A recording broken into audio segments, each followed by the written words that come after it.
All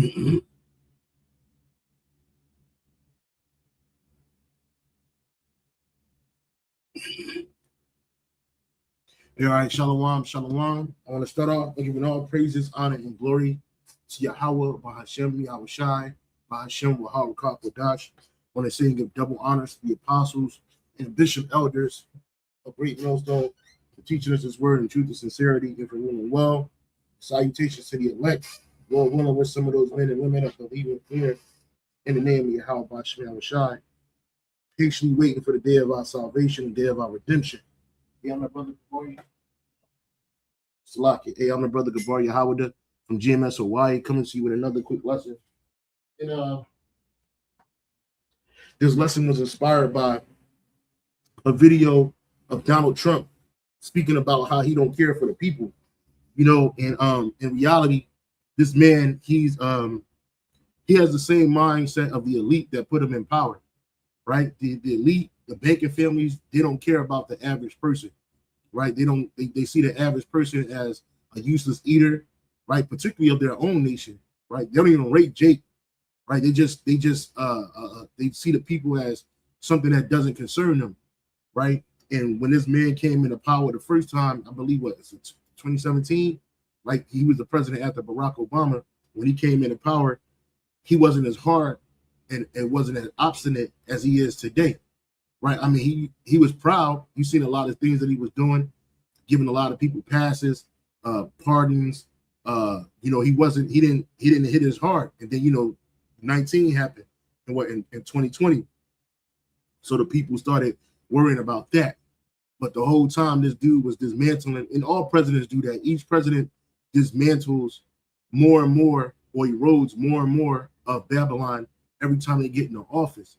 But now, this cruel Lord that we have in front of us, right? He's showing his disdain for the average people. And a lot of those average people were the ones that supported him, his so-called MAGAs, right? Which now MAGA is not even a thing no more, right? All those people that were wearing the red hats, talking about make America great again, they're waking up to the real reality that, or the gruesome reality or the hard reality that America is not going to be made great again.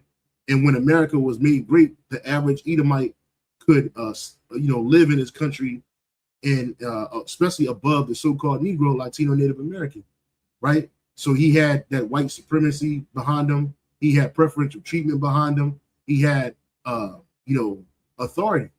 And now the working class Edomite, they don't have that no more. They're in debt. They're on drugs, right? They're broken, right? They can't even put food in a refrigerator like they once could. And this guy, he ran on a promise of basically of white supremacy for the people. But the whole time when he was running for office, he told these people to their face, he don't care about them, right? They taught America they tout America as a so-called Christian country. America is not a Christian country, unless you talk about plantation Christianity and white supremacy. But even in reality, it's not that.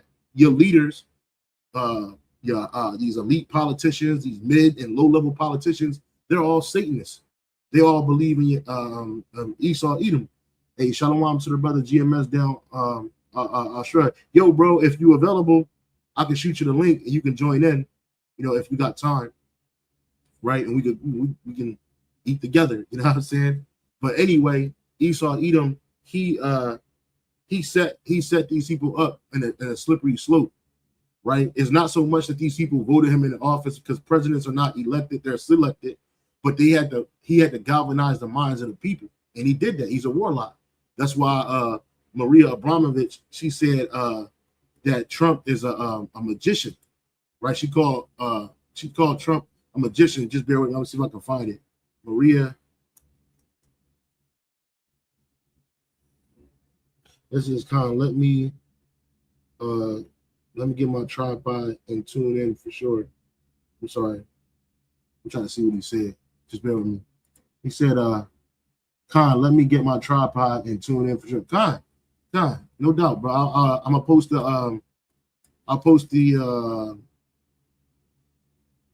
I'll send you the link on WhatsApp. Y'all just bear with me, brothers. I'm gonna send this brother the WhatsApp. LD Shard. Yeah, I got you, bro. I'm sending it to your phone right now. HTTPS.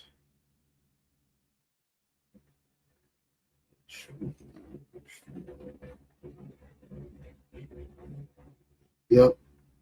Y'all just bear with me, brother. We won't get into it. StreamYard. Just sending this brother the link.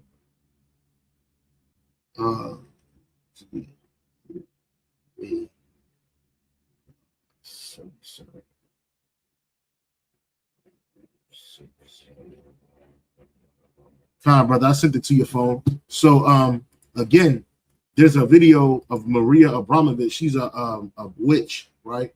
Abramovich on Donald Trump, right? She's a high level witch, right? Witch on Donald Trump, right? She's nothing but a sorceress. Yeah, I think I just saw it. Matter of fact, I like the one where she was in a car, but I'll play this one right here. Y'all just bear with me. Right, this is Maria Abramovich right here on the right hand side of your screen, and she's a known witch and occultist, right? And Maria Abramovich says Donald Trump is the magician to wake up the world. What are you going to wake the world up to the new world order, right? To reality that the elites don't care about you, right? In how, you know, how their life is conducted or what they're in support of. You know, I just to share with you one really funny opinion. But there is in Lapland, there is a group of the shamans there who do something called collective dreaming.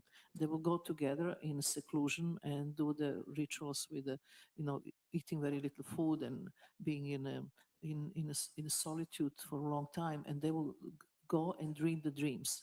And the dream have to be collective, same dream. So coming out of this dream, this once of the shaman told me that actually the best thing happened in this planet right now is the Trump to be the president. I said, how is this possible? Is the best thing to happen? He said, yes, because he's so irrational, he's so crazy. That's actually create that awakening that we finally wake up. Because before it will be another guy and everything looks similar, but he's so different than anything else. So he's the magician who waking us up. What do you think about that? Yeah, so he's a magician who wakes us up, and he's a warlock. Trump is a warlock. All presidents are warlocks, right? And for a long time, they had the people going back and forth between red and blue, Democrat and Republican, right? They had the people going back and forth playing these same games, but each time something else was being taken away from these people here in Babylon. But also too, a hypnotic trance was being put on the people. Like when Barack Obama got elected, that was a high level witchcraft and wizardry, and it had a lot of people in trance. And then a lot of Negroes in America thought, like that one black lady said, "Oh, I'll never have to pay my bills again," right? Because Barack Obama was president, and then she fell into debt. You know what I'm saying? Because what? It didn't happen. Your freedom didn't come. In fact, what he do? He put more hell on you so-called Negroes in America. He didn't care about you. And everybody kept asking, what you going to do for these people? What you going to do for black people? Nothing. Nobody's going to do anything for you Negroes here in Babylon the Great, because that's not their mindset.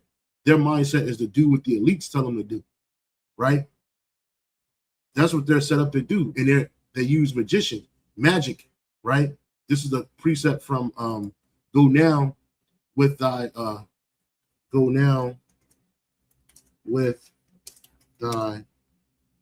astrologers, right? And prognosticators. Let's see if I can find it. This is the book of Isaiah. What's in Isaiah? Go now with thy. I thought it might be Isaiah 47. Spirit say Isaiah 47. Let me see. Isaiah 47. Right? Yeah. Yeah, to why did you hop out your outside? That was the spirit, bro, because I didn't know. So Isaiah 47 and 11, it says, I'll start at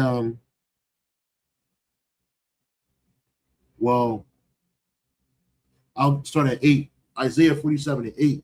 It says, the water, brother.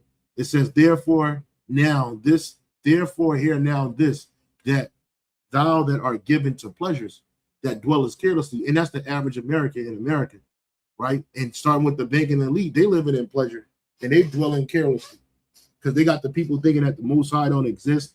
They got the people thinking that that they're the power forever. And it says, therefore, hear now this, thou that art given to pleasures, that dwelleth carelessly, that saith in thy heart, I am, and none else beside me. And that's what the banking elite believe. You heard Barbara Maxwell Hubbard. She said that they have the right to kill people, right? Barbara Max Hubbard. She said that that they are the pale horse, right? This devil.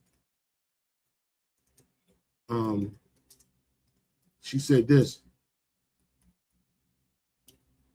right? Barbara Max Hubbard says, this Barbara Max Hubbard said, this demon right here. She said 1/4 of humanity must be eliminated from the social body. We are in charge of God's selection process for planet Earth. He selects, we destroy. We are the riders of the pale horse, death. And that's what this devil said, right? And that's a person that believes that they're a power. Because what God are they talking about? They're not talking about Yahweh Shema Shah. They're talking about Esau Edom. Oh, wait, the brother, he just popped in. He might pop back in.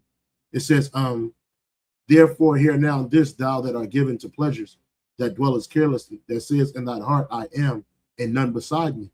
I shall not sit as a widow, neither shall I know the loss of children. And that's what Esau believes. That's Esau Edom talking about them banking elite families, right? They believe that they can continue to hide and behind these politicians and world leaders and business leaders, captains of industry, and that they're not going to be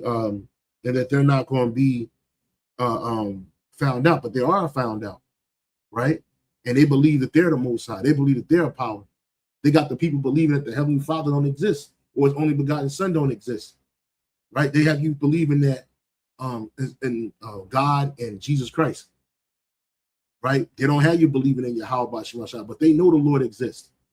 But they have power in this world, so in this world they believe they can continue it on, and that they'll never suffer no losses.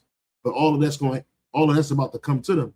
But these two things shall come to thee in a moment, and one day, because when America is destroyed, it's over. Let me bring the brother Elder Yashar in. Hey, Shalom Zakwan, Yahweh Bashem, Yahweh Shai, Bashem Kagadash Rakatah. Hey, Shalom, Elder Yahweh Bashem, Bashem Kagadash Rakatah. Hey, the water for joining, bro. The water for joining. No worries. Yeah. I was speaking. You want to make a point real quick before I go back to the precept? There was one point I wanted to make. It was going back into the one lady here. You had mentioned that she said that she wanted to keep the the population of people down. Yeah, Barbara Max Hubbard. Yeah, right here. Yeah, because when you go back into, remember that the Georgia Guidestone rock that was taken down. Huh. Yeah, if you can go back to that one and do a research on it, you will see that Esau, he had his basically his New World Order, elimination written on it, and then in 2020, was that 2022, 21, when eventually that stone got taken out, and blamed. It was trying to say it was like vandalized or whatever, but we know it was these devils that took it out because they were getting they were being exposed, and that's when Great Millstone was on fire, man, exposing these devils about the C19, how this whole C19 it leads into elimination of our humanity, man. It says right here on the Georgia Guidestones, it says maintain humanity under 500 million in perpetual balance with nature, right? And where does it say that? Where's that in the scripture that the Lord only wants 500 million people on the earth to balance out with nature? That's not in the scriptures. Mm-hmm. It says guide production wisely, improving fitness and diversity, which the devil don't want to do that. He don't care about your fitness. He don't care about diversity. It says unite humanity with a living new language, right? They're not uniting humanity with anything. They don't care about that. Rule, passion, faith, tradition, and all things with temperate reason.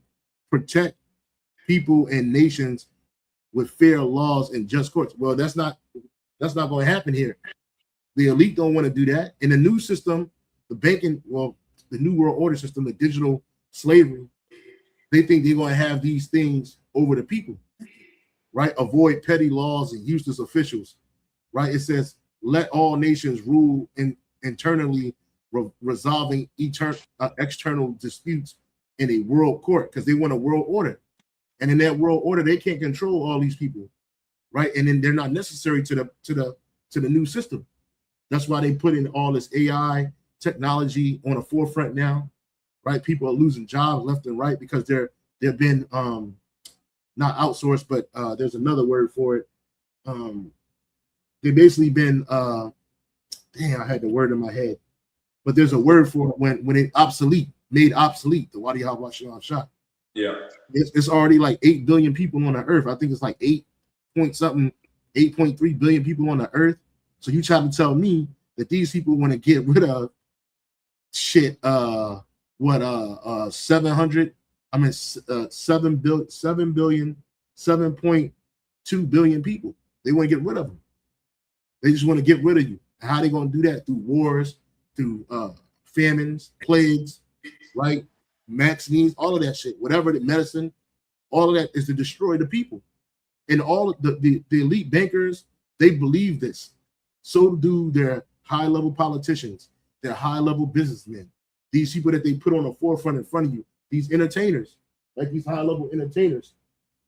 They don't think about their people. You see the shit that they're doing to their own people. They can care less about the hurt and harm that they do while they enrich themselves. That's right. Yeah. Right. So because they're all lesser luminaries and illuminaries. Okay. So going back into Isaiah 47, it says, that was the only point you done at that point, bro? And I had two presets, if you don't mind, Baba Kushan. I don't mind, brother. Not at all, brother. Go ahead. Where you want me to go, bro? St. John 10 and 10. God, St. John chapter 10, verse 10. And it reads, the thief cometh not, but to steal and to kill and to destroy. I am come that they might have life and that they might have it more abundantly. That's right. So basically Esau, we know Esau, that's the the king of teeth. Okay. He's the, everything he has done when you go down into his history or his whole lineage, this devil has been known to do what? To go take land by force, steal resources, and do all that. And now we're in a time where this devil wants to do what? He wants to destroy you, okay, by taking you out through, like the elder mentioned, plagues, disease, okay, your food, your water, even this these niggas who are set up in the industry, the whole culture, the whole hip hop culture is projected to destroy one another. And who's behind that? Esau. Okay. So when this devil comes out talking about, he's trying to set up a new system where it's going to be peaceful, he's lying to you, because peace is not going to come until this devil gets taken out. And and peace is going to come through Yahushua and the rest of 144,000. That's where we're going to get peace. Well, but it was for given. now, Salak. What you say? No, I was about to make a point. I ain't mean to cut your wisdom, Salak here, bro. Yeah, so we're not gonna get that peace until Yahushua returns and takes down these the kings of the earth, which is Esau and the rest of these heathens, even into the of our people. They in the middle of our they in the middle of our better life. Yep. They gotta be taken out so the good can come. Yeah. Well, it was like the scripture says in Revelation, it was given unto this man to take peace on the earth. So how could he bring peace to the earth if it was given to him to take it? Right? Like the scripture just said, the thief cometh not, but the what? To steal and to kill. That's what a thief does. Mm-hmm. And that's what Esau is, starting with them banking elites. They're all thieves and they're all murderers. That's right. So that's their job. So when they push that, we want to make peace with the world and perpetuity with nature, perpetuation with nature, and you want to rule passions with faith and tradition. Faith in what? In what traditions? In all things. Killing people. right? And the word temperate goes back to being disciplined. So you have a disciplined reason. Esau don't have a disciplined reason. Talking about protect people and nations with fair laws and just courts. None of these laws that are set down here are fair, especially for the children of Israel. But see, they talking about 500 million people. They don't expect us to even be on the earth. Right? They're trying to what they're trying to do is get the birthright back. So they want to rule with their people at the top. And I'm gonna get that in the video where Aaron Russo, he had brought it out. Right? In the new system, certain people going to have benefits that the average people won't have. A lot of these people that are part of the CFR, Council for Foreign Relations, he said that they believe that they're doing something right, but they agree with the devil is pushing, that whole socialist mindset, which Trump was just speaking against communism, and nobody's pushing communism. China maybe, Russia ain't pushing communism, America ain't pushing communism, right? But they use these terms, communism, socialism, but in reality, it's New World Order speech, right? Because it shows you right here, they're talking about having a world court, but don't you already have a world court? And people don't even care. The dude Benjamin Netanyahu, he got all kinds of warrants out for his arrest at the world court, and they ain't doing shit about it. Nobody's bringing him in to the Hague for war crimes. You know what I'm saying? So these people avoid petty laws and useless officials. Well, wait a minute. What's a petty law? Right? A balanced personal rights with social duties. What does that mean? To balance personal rights with personal. First of all, you don't have no rights here. You got privileges. Everywhere you go, you have a privilege. Right? Prize, truth.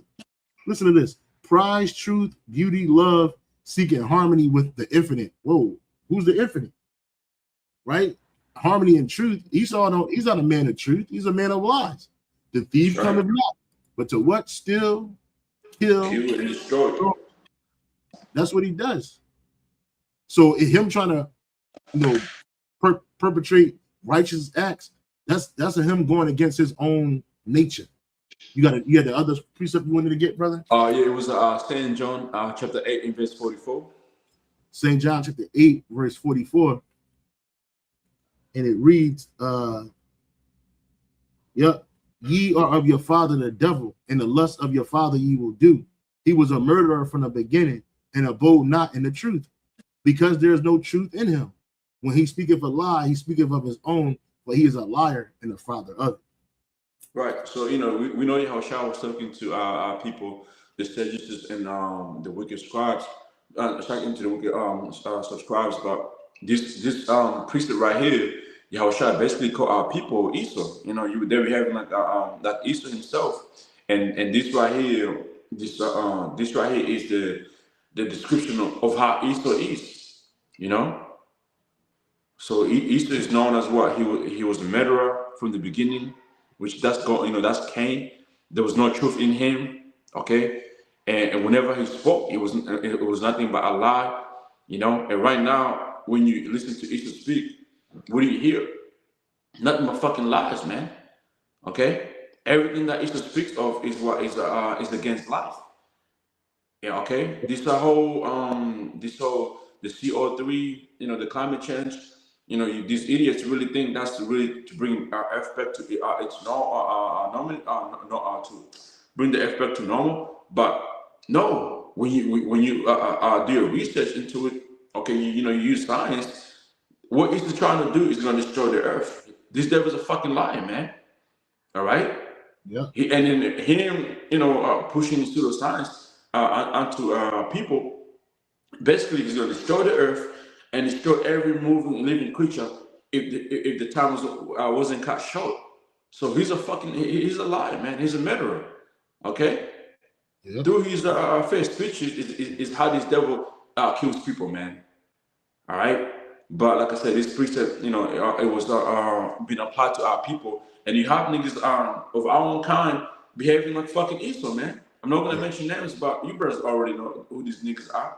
Straight know the truth, straight know everything about the Bible, but they'll go behind the Bible and fucking lie about it, man, just to make money.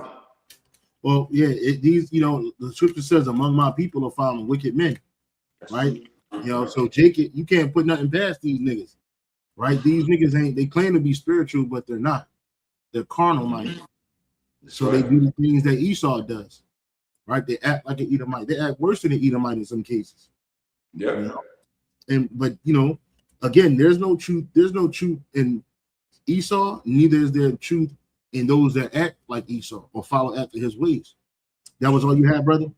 Yeah, that was it. Okay. Yep. So back in Isaiah chapter 47, it says, again, verse 8, therefore hear now this, thou that art given to pleasures, that dwelleth carelessly, that saith in thine heart, I am and none else beside me.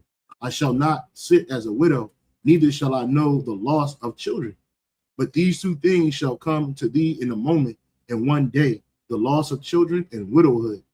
They shall come upon thee in their perfection for the multitude of thy sorceries and for the great abundance of thy enchantments. And we just showed a video of Maria Abramovich, who's a witch, right? Speaking about Donald Trump, who's a warlock. She called him a magician, right? What does a magician do, right?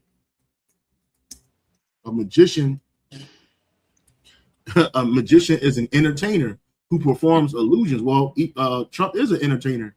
But he is an entertainer, and he performs illusions, tricks like sleight of hand to create the appearance of the impossible.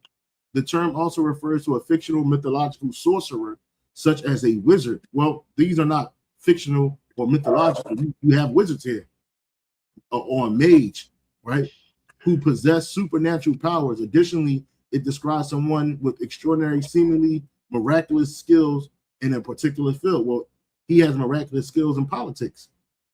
A stage entertainer, right? A fantasy architect. A fantasy archetype, right? A metaphorical expert. Outside of performance and fantasy, the term is used informally to praise someone who demonstrates exceptional, almost unbelievable skill in their profession. For example, a highly creative chef or a brilliant financial analyst might be referred to as a magician in the kitchen or a magician with numbers, right? So that's what this guy is. He's a magician. And she said that he's waking people up to what? These people are asleep, but he's waking people up to the new world order. Again, now he came back into power. Now he's way worse than he was before, right? But this is that witchcraft, right? Going back into the precept, it says, but these two things shall come to thee in a moment, and one day the loss of children and widowhood, they shall come upon thee in their perfection for the multitude of thy sorceries and for the great abundance of thine enchantments. For thou hast trusted in wickedness, thou hast said, none seeth me. And starting with the bacon elite, all the way down to your high-level politicians around the world, they do this. They think the same way. They're all one mind. Like a hive mind, they're all of one mind on a wicked side. And they got the vast majority of the people in a trick bag, right? That none of them care about the average people. None of them care about your needs, your wants. In fact, like I just said in the title of this lesson, it says, Nero is being used to dismantle America, Babylon from within. And he is. He's bringing America to a regional power, not a world power anymore, right? He's making America, he's set up to bring down the financial system, because they want to change that. He's going to change, his policies are going to change the way you average Americans live. They already have. One of the bros that posted this up, Strong G5503, the word widow, chera in the Greek, through the idea of deficiency metaphor, a city stripped of its inhabitants and riches is represented under the figure of a widow. Well, that's what's happened to America. America is being stripped of its what? Of its inhabitants and its wealth, its riches. That's right. That's what's happening. And this guy, matter of fact, since the brother brought that up, let me bring the video up, right? Make sure I'm done with this. This is the video that inspired this lesson. Country. How do we come back together? I'll tell you something that's going to get me in trouble, but I couldn't care less. I don't think about Americans' financial situation. I don't think about any. How do we fix this country? How do we come back together? I'll tell you something that's going to get me in trouble, but I couldn't care less. I don't think about American financial situation. I don't think about anybody. I don't care about you. I just want your vote. I don't care. I don't care about the Democrats. The Democrats hate our country. Are you concerned, Mr. President, about the latest inflation number which came out this morning? Could that be a No, I love it. for The numbers were Republicans great. trying to hold You know what I the really love? process? I love the inflation. I don't care about you. I just want your vote. I don't care. American financial situation. I don't think about anybody. I don't want to drive housing prices down. I want to drive housing prices up. How do we fix this country? How do we come back together? I'll tell you something. And he came on a promise of making America great again. The Edomites thought they was gonna get these industrial jobs back. You ain't getting no industrial jobs back. You're getting fired. These Edomites thought that they were going to make America great again through economics and preferential treatment and the good old days, right? They pushed that Christian shit to the people like that's what they believe. This dude said it out of his own mouth. He's not a Christian. He said, I'm not a Christian, but I like him. He told you what? He don't care about you. He just wants your votes. That's all he wants. He wants you. He wants your confidence. He's a con man, right? That's what he wants. And now he's showing his true colors. And that's why America is slowly falling, as well as it's not slowly falling because it's been falling, but it's circling the drain at this point. You know, if you put something in a sink and then it's clogged up, and then once you unclog it and you get to the last bit of water that's in the sink, that filthy water that's in the sink, that stagnant water that's in the sink, well, that's where we at in America. America is that America's greatness is all of that, and as well as this country. Right? And all these, like I said earlier, all these presidents, they did dismantlement, different types of dismantling to America's fabric, to Babylon's fabric, because they work in tandem with the super elite. They don't think about the average people. They could care less. This is from Carol Quigley, right? Carol Quigley, he was a historian, Apostle Gabar. He brings this man out he wrote the book Tragedy and Hope, and it's an exhausting book about the secrecy of the Illuminati, the banking family, and he was a proponent of the Illuminati. He says this persistence as private firms continue because it ensured the maximum of anonymity and secrecy to persons of tremendous public power who dreaded public knowledge of their activities as an evil almost as an evil almost as great as inflation. While Carol Quigley agreed with some of their initial goals for global peace, he espoused how this secretive network of international bankers exerted immense influence over world politics, right? And we're talking about a politician right now, Nero, Trump, and economics behind closed doors. You can read more about his historical analysis, and he agreed with it. He agreed that the people should be ruled over by a minority of people, chiefly the bankers. He agreed with that. Just like Trump does. They don't care about you, right? This is Isaiah 19 and Isaiah 29 and 15. Woe to them that seek deep to hide their counsel. That's what the banking elites are doing. That's why they have these different groups: the Trilateral Commission, the CFR, the Bilderbergs, the WEF, or the World Economic Fund, right? I think that's what it's called, right? And other groups, other clandestine groups. And these are people that work for them, even actors, entertainers, athletes, these people that influence the people, politicians, right? These people that influence the people, they believe the same thing that the elite believe, right? It says, so the scripture says, woe to you that seek deep to hide their counsel.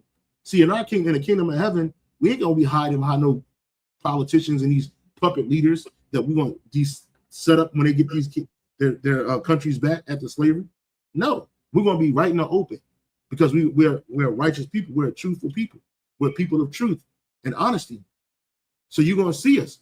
Unlike Esau, Edom, he has to hide because one, he's a man. He's mortal. He ain't got no real power except what the Lord give him, and it ain't even that much. And it's on the left-hand side. So it's weaker than the right power. You know what I mean?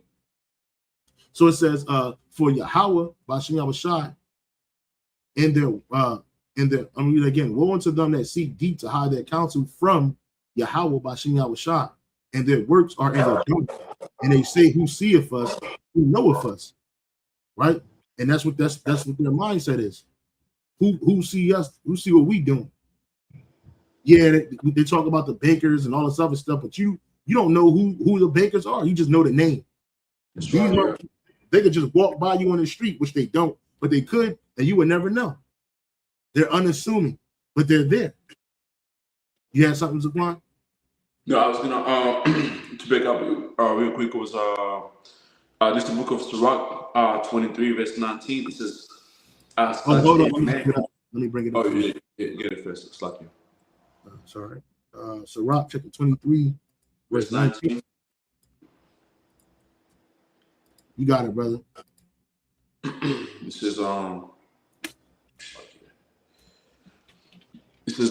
such a man only feareth the eyes of man, and knoweth not the eyes of the Most High Yahweh Hashem Yahshua are 10 times brighter than the sun, beholding all the ways of man and considering the most secret parts. So Esau, again, he's being checkmated. Okay, these top bankers, elite, and the top puppets as well. They try to do things, secretly hiding them, but they don't know that the angels of Yahweh Hashem Yahshua are always watching, reporting these things, and also revealing those things unto us. Because there's certain things that that pastors came out and spoke on, a long time ago, to where, like, if you go back, you listen to those videos, you wouldn't believe it unless you start tapping into the scriptures. You start tapping into who Easter really is, and you're like, oh damn, this is really makes sense. That these devils really do this. They really do what they do. Who who do you think really exposed these devils? Yahweh Hashem Yahshua using his angels, man, to really tap into their secret meetings and all that. Because saying like and the way it works is like, Yahweh Hashem Yahshua could send one of these like Alex Jones or all these niggas that really be under Esau, like the dude you mentioned his name before. He interviewed one of the which name? Was it Aaron Russo? Yeah, him.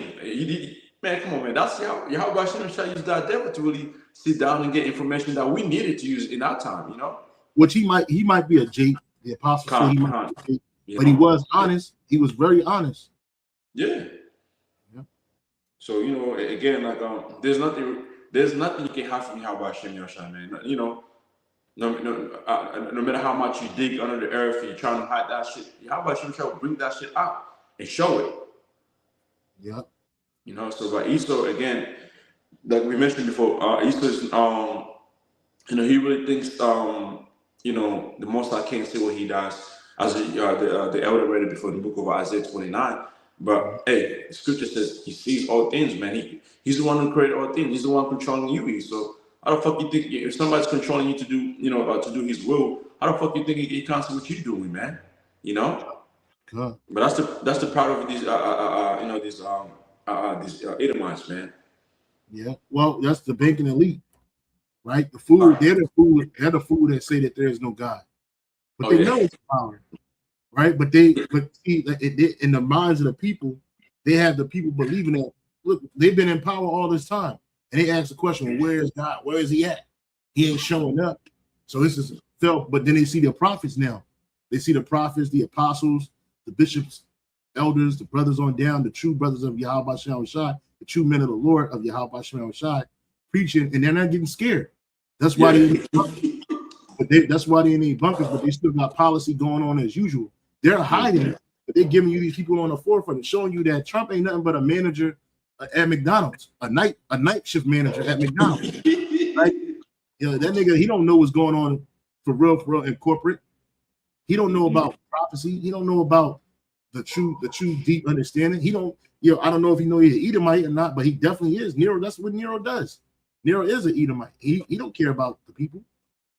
Right? He don't care about nobody but himself. He's just a greedy, failed businessman. You know what I'm saying? That's it. And the Rothschilds had him in his pocket for years.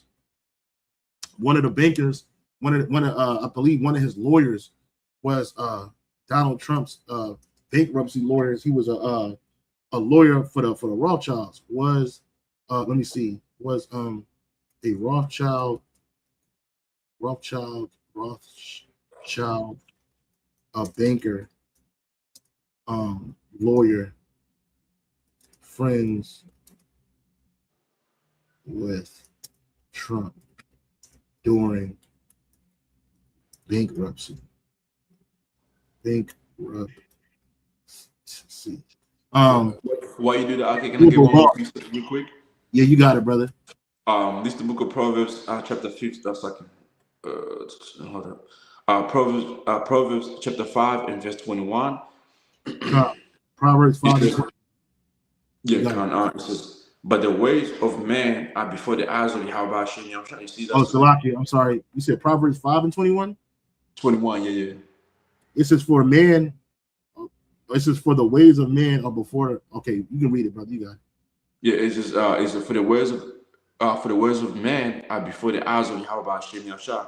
And we know the eyes of Yahweh Hashem Yahshua are the angels. And I was trying to find that precept. I think it's the book of either the book of Second Chronicles or First Chronicles, where it says the eyes of Yahweh Hashem Yahshua go throughout through the whole earth. You know, referring to angels. Mm-hmm. So it says the words of men are before the eyes of Yahweh Hashem Yahshua, and he pondereth all his goings. You know, and when you look up the word pondereth, I think it goes into like control, balance. You know, basically like having control over you. I could be wrong, but I think that's what it goes into. Yeah, the Hebrew word there for pondereth is palas, which is to weigh in, to make a balance, to weigh out, to make level or smooth, to ponder, to weigh, to make. It says primitive root, to roll flat, i.e. prepare, also to revolve or weigh mentally, make, ponder, weigh. There you go. Yeah. No, and then last one, if you can please go to Proverbs chapter 15 and verse 3. Proverbs chapter 15, verse 3. You got it, brother. Yeah, it says, the eyes of Yahweh Hashem Yahshua are in every place, beholding the evil and the good. You see that? Yeah. Yep. So nothing that this man can't hide. He can't hide the evil that he's doing. Mm-mm. He can't hide it at all. Right? He may hide it from the average person, but to Yahweh Shem Yahushua, it's ever present. It's ever present, man. That's right. I had just, speaking of these different secret societies, I just wanted to bring out what Aaron Russo, where Aaron Russo was speaking about the RFID microchip, and this is what he said about, you know, Nick Rockefeller, where they claim don't exist or didn't exist. This is what he said. It's more subtle than that. Well, in your words, just go through the process, and then what he said. Well, what it is remember we were friends, and we used to go to my house a lot. We'd have dinner, we'd talk, and he'd tell me about business investments, how you get involved in, you know, or they would help me with this business investment or that business investment. And was I interested in joining the Council on Foreign Relations? You know, I would have to get a letter to join them, but was I interested in that? Yeah, that's another thing too. Like these people in this world that are high up or in these organizations, they're insiders. So they give you the proper things to invest to get money, because that's what most people want: money and power and fame and inclusion, right? So they give them these investments, they hook them up, basically. And he was gonna put them on to the foreign relations. Then, you know, or they would help me with this business investment or that business investment. And was I interested in joining the Council on Foreign Relations? You know, I would have to get a letter to join them, but was I interested in that? And, you know, just stuff, you know, leading you on. And I used to say to him that I never really did that because that wasn't where I was coming from. You know, as much as I like you, Nick, you know, your ways and my ways, we're on the opposite side of the fence. You know, I don't believe in enslaving people, you know, and he would come back with, "Oh, I do." Or, well, it'd be more like, you know, it's better for them. It's more like, you know, how do I put it? It was like, what do you care about them? What do you care about those people? What difference does it make to you? Take care of your own life. Do the best you can for you and your family. Yeah, you see? And that's how they believe. These people are individualists, right? They don't care about, and that's all these politicians, that's all these leaders, that's all these captains of industry. They don't care about the people. They don't care that these people are going into slavery. See, a lot of these people are asleep, and a lot of the average people, and especially in Babylon, America, they're asleep. So they think that things are going to get better for them. Some think that it's going to go back to the old days, because a lot of the history you've been told in America has been romanticized and whitewashed and lied about. They don't tell you how hard shit really was, how bad shit really was, how corrupt things really are and were. They don't tell you that. They have you thinking that it was a time in this country where the average white person was living abundantly, right? And they could just look down on the so-called Negro in America and so-called Native American. And then when the Native Americans came, they could just look down on them and they would just live in a high life. But that wasn't the case. It wasn't the case at all. America's political system was corrupt from day one, right? These presidents, these senators, these lawyers, they were all proxies for the elite bankers, right? Yeah. They weren't about inclusion. They were all about individuality. They were about themselves. He said, "What do you care about these people for?" So when they asked Trump about the average American's money situation, economic situation, what did he say? "I don't care about that. I don't think about that. I think about Iran." Right? That's all I think about. Is Iran. You know, I don't care about houses. He said that we shouldn't be giving houses to people who haven't worked hard enough for them. Right? In the new system, the only way you'll be able to get a house is if you work hard for it, in the sense that you bow down enough to the devil, Esau, Edom, and you may get something like that. Right? Because in the new system, supposedly you'll have nothing and you're going to be happy. Mm-hmm. So they're taking something away from they're taking things away from everybody. See, I always say that the so-called Negro here in America, the so-called Latino Native American here in America, we were the beta test for all of this. Right? We've been living on the fringes of society since we got here, and since we were overtaken and overrun by the enemy, the Edomites. Right? We've been marginalized. We've been living in underserved communities, all of that shit forever. But now they want the whole world to live like that.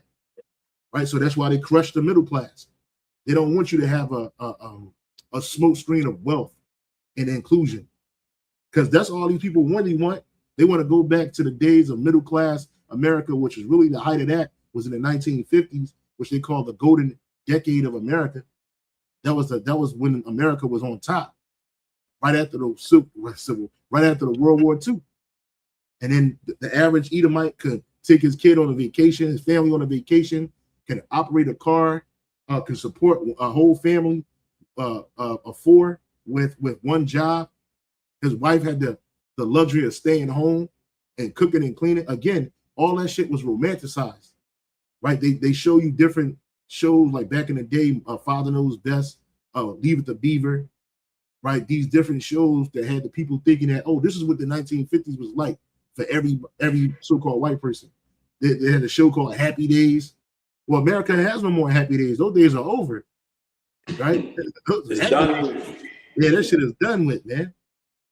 Sunday, Monday, happy days. Friday, Saturday, happy days.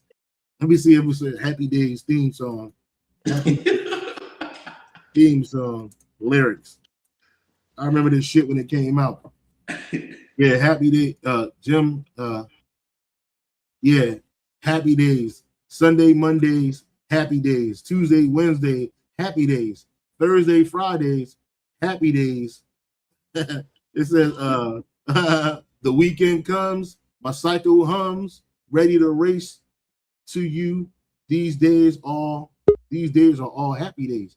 Oh, we got the brother from Melbourne. He just popped in. Hold on. Hey, Shalom. Shalom, y'all. Good to see you, brothers. Good to see you too. Good to see you too.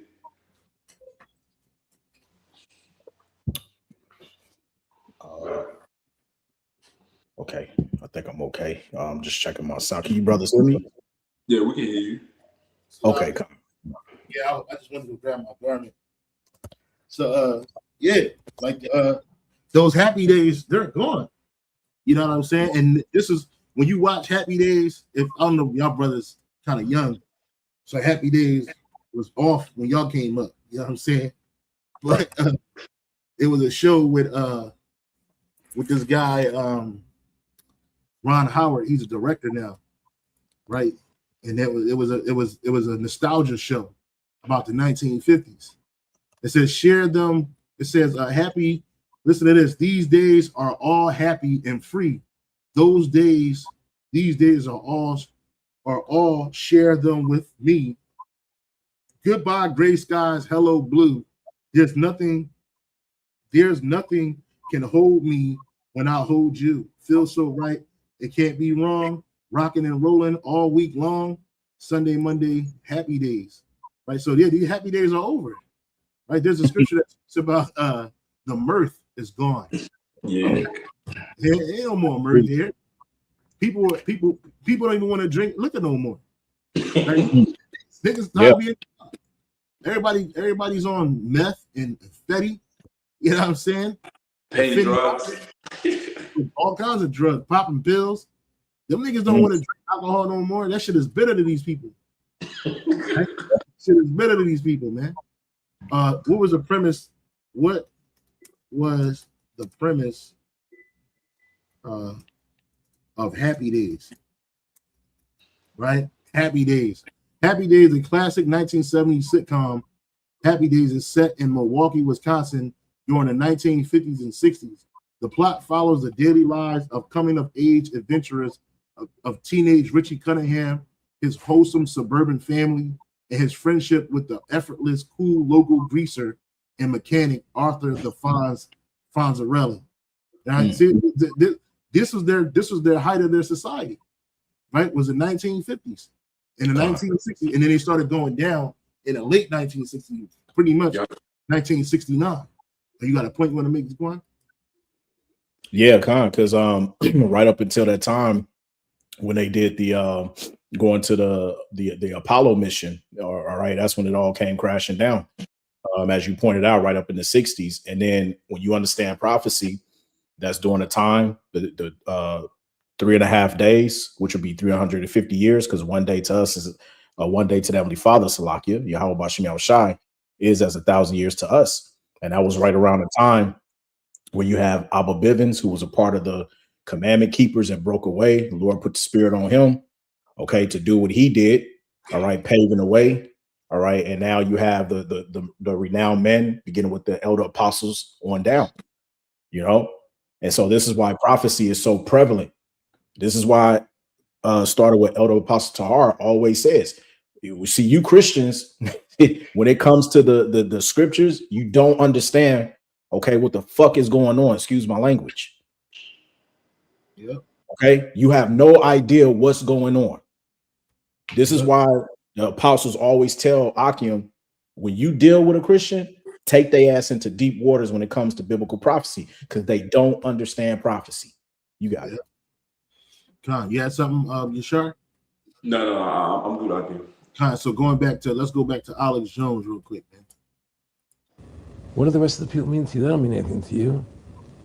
Well, it's more like, you know, how do I put it? It was like, what do you care about them? What do you care about those people? What difference does it make to you? Take care of your own life. Do the best you can for you and your family. What do the rest of the people mean to you? They don't mean anything to you. They're just serfs. They're just people. And that's how the elite look at you. You're just a serf. We don't care about you. You're just people. Just people, cattle, right? They don't care about if you live, if you die, right? There's going to come a point in this country and around the world where nations are going to realize that their leaders never had their best interests, and that they're also dismantling their societies right in front of them. You had the Argentinian Edomite small hat president that just came to Israel and cry at the wall and shit. They treated that nigga like a rock star. You know why? Because he's doing the bidding of the elite banking families. They want you to focus on the non-important characters, right? The average small hat, right?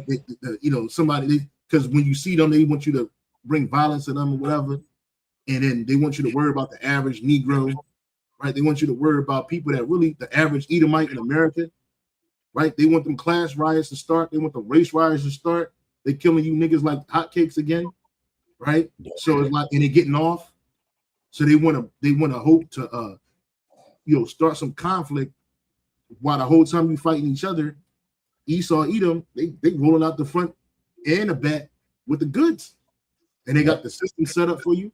Right? They're gonna bring a draconian law enforcement. I'm talking. They're bringing the robots out. I saw a video yesterday. They had the dog robots and shit. This nigga had a cannon on it, a cannon on the top of that motherfucker for a head. You know what I mean? And with the range to shoot and shit. This gonna be an everyday occurrence in any ghetto USA. It's gonna be an everyday occurrence in any suburban USA. It's gonna be an everyday occurrence anywhere where people are at and authority needs to be laid down. On top of the fact they're getting ready to murder a lot of people, man. Like we brought out Barbara Max Hubbard. Y'all people forgot about Alligator Alcatraz. People forgot about that. Yeah. What do you call it? Shark Alley. He's saying, yeah, we should build a prison with sharks around it and put sharks there. Like what, nigga? Yeah, that's what they're talking about. And they didn't tell you about the ICE building. Nope, that's just disappeared from the public eye. It's still there. ICE bought all kinds of warehouses and shit. For what? Why would they buy a warehouse? Put your ass in it. Right? Concentration camps. This is a part of their system. They're trying to drain, or Trump said he want to drain the swamp. He wasn't talking about politicians, man. He's talking about you. Right? You MAGA people, you're stupid. He said, I love stupid people. I think that's what something said, let me see. Trump said, I love stupid people. He said, Trump loves stupid people. He said it. He said he loves stupid people. Why? Because they're easy to control, man. Zombies. Yeah, I love poorly educated people. That's what he said. We won the evangelicals. We won with young. He said we won the evangelicals, them Edomites that believe the Heavenly Father is a white man, his only begotten Son is a white man. Right? Those people, those Jesus freaks, right? We won with old. We won with highly educated. We won with poorly educated. I love the poorly educated. We're the smartest people. We're the most loyal people. And you know what I really am happy about? Because I've been saying it for a long time. 46% with the Hispanics. 46%. No. They telling you to your face. He calling you stupid, poorly educated.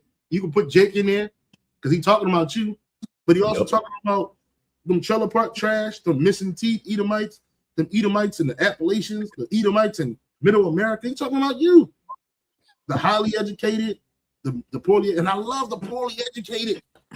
Why? Because when you're poorly educated, you don't know what the fuck's going on. I can tell you you're stupid to your face, and you wouldn't even care. You wouldn't even know.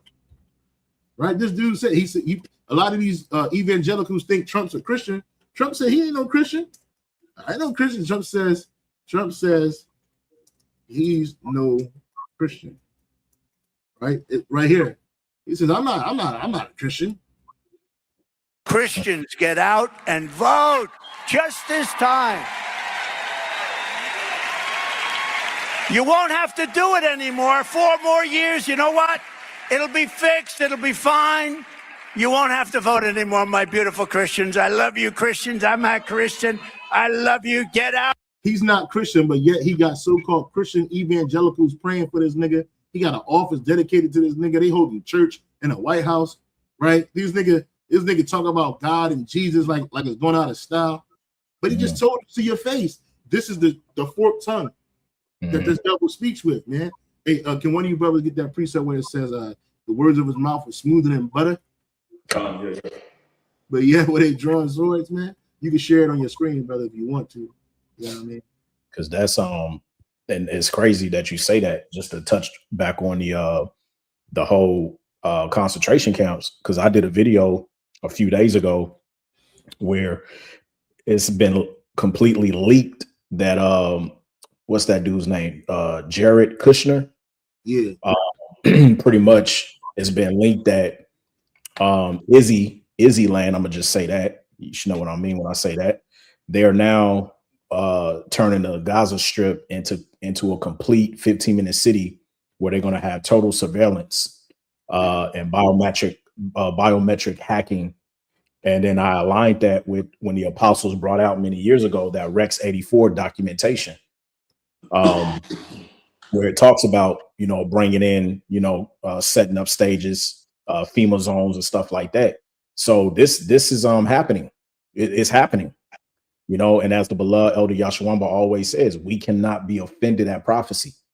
Okay. These things must come to pass in order for us to get the hell up out of here. Yeah. You got it. You get that piece? Yeah, I got that precept. This is the book of Psalms, chapter 55 and verse 21. It says, the words of his mouth were smoother than butter, but woe was in his heart. His words were softer than oil, yet were they are drawn swords. And I'm going to read this in the NLT. It says, his words are smooth as butter, but in his heart is woe. His words are soothing as lotion, but underneath are daggers. Yeah, straight up. So he had you thinking that, he's for you, but the whole time he's against you. He wants to kill you. Mm-hmm. Those words that he's using, he telling you straight to your face, like, hey, I love you guys, you my people. And he told him, you won't have to vote again after this. 4 more years, that's it. This is the last time you'll have to vote. Why? Why is it going to be the last time? Nobody asked that question. What did you mean by this is the last time we have to vote?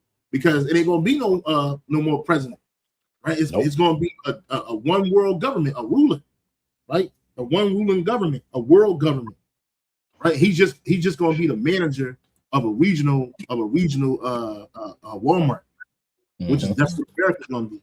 Right now, America is the world's Walmart, right? It's like it's going to be dubbed from a Walmart. It's going to be turned to Kmart.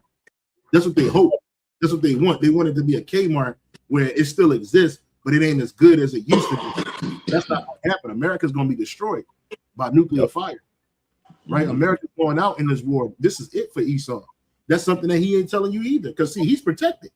They put the nigga Air Force One when a war break out. He's somewhere in Mount Kilimanjaro, Mount Chiliad, somewhere like that. Mount Chiliad chilling, while you sitting on a fucking porch crying and screaming about you ain't got no food. Where's Trump? Where is he at? Why is he not helping us? Then he tell you, hey, if you want to get some food, come get these Trump boxes. People forgot about the Trump food box. You forgot about this. This is still a thing. Trump food box. Can I get a precept for you, Akio? Yeah, real quick. Hold on, let me show this right here. Trump welfare food box. Check this out. Damn. Okay, y'all. I got a box today that came today. This is some of the. This is the food that Trump is gonna deliver to us, y'all. Look at this here. Okay.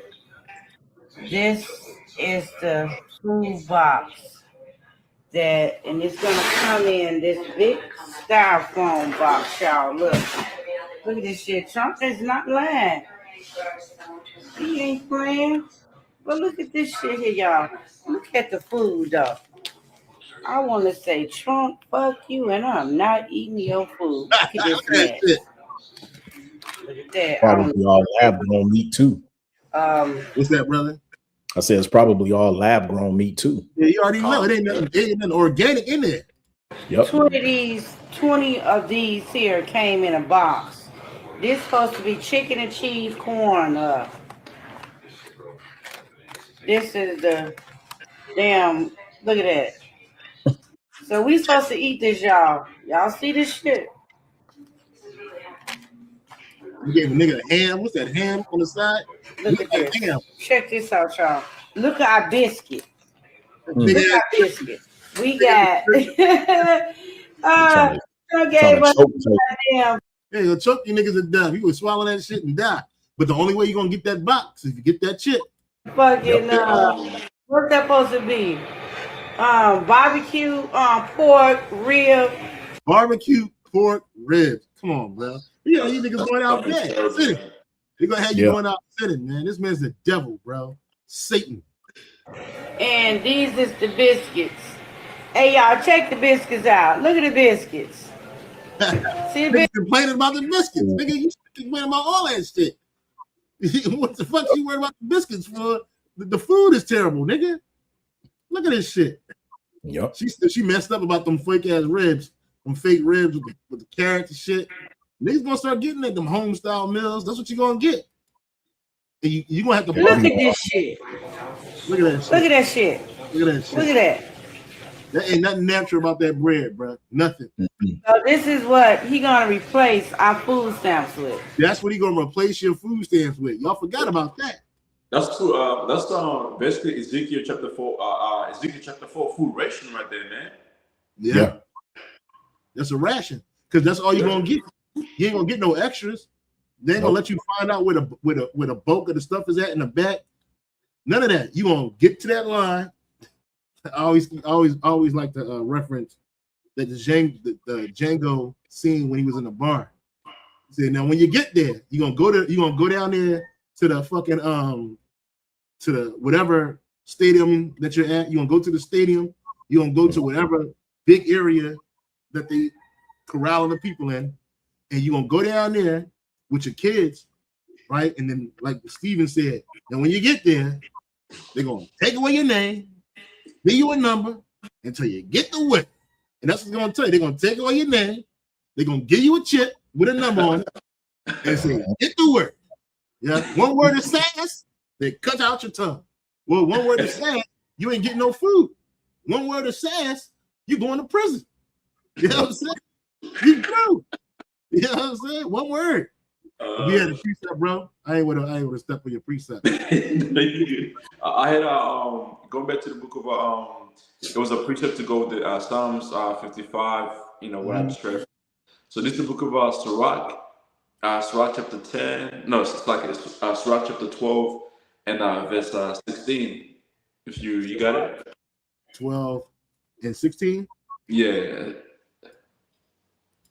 I got you, brother. Yeah, You got it, bro.